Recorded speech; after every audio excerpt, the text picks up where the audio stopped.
Inflation जो है आपके सेविंग्स को चोरी कर रहा है। अब इस कॉन्सेप्ट को समझते हैं कि ये कैसे हो रहा है।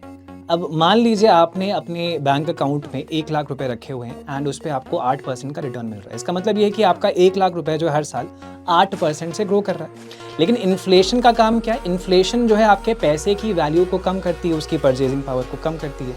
अब मान लीजिए आपकी इकॉनमी में इन्फ्लेशन जो है 10% पे चल रहा है, तो इसका मतलब ये है कि आपका जो पैसा है, आपका जो 100 रुपये हर साल उसकी परचेजिंग पावर जो है 10% से घट रही है। तो जो पैसा आपका बैंक में पड़ा हुआ है वो आपका 8% से ग्रो कर रहा है, लेकिन इन्फ्लेशन जो है उसको 10% से नीचे लेके आ रही है। तो यहाँ से मैं क्या कह सकता हूँ कि आपकी सेविंग्स जो है उसमें नेट रिजल्ट क्या आ रहा है कि वो 2% से आपकी घट रही है। यानी अगर इन्फ्लेशन का लेवल ठीक ठाक है आपकी इकॉनमी में तो वो आपकी सेविंग्स की वैल्यू को घटा रहा होगा। आपको ये चीज़ शायद समझ में ना आए, लेकिन ओवर टाइम वही 1 लाख रुपए जो है आपको कम सामान खरीद के देगा, बिकॉज इन्फ्लेशन की वजह से उसकी वैल्यू जो है वो चोरी हो गई है। तो इसीलिए आपका इन्फ्लेशन जो है आपकी सेविंग्स का चोर होता है।